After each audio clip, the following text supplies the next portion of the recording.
A pleasant day, a pleasant night to everyone. I'm Robinson Sakayan Jr. I'm here to encourage you all that being makers is important and being breakers is not important because it isn't good for us. So I will explain to you guys first the difference between makers and breakers. So firstly is makers.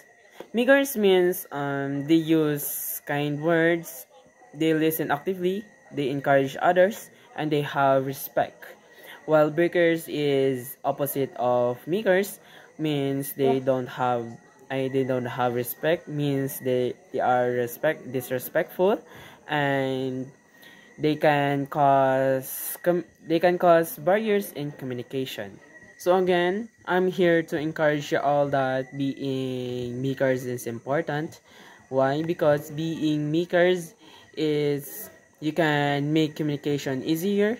You can gain respect from others if you are respectful person and have good intention and have good interpretation to others' opinions.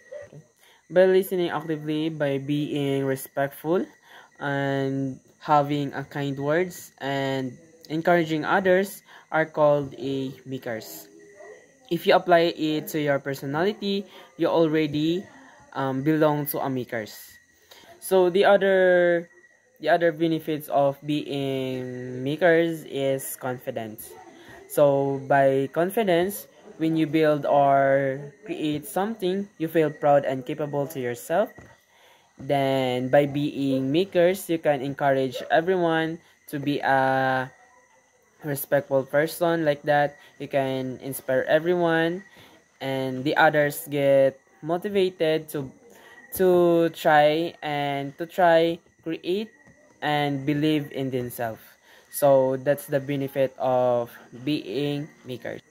So that's the positive effect in being makers. So let's proceed on breakers. So if you are a breaker, possible that you can lose the trust of others.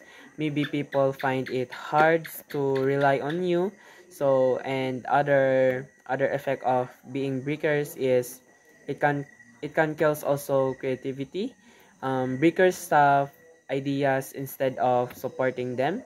So that's all the negative effect of being breakers. So in the end, it's not just themselves they hurt, but the whole community.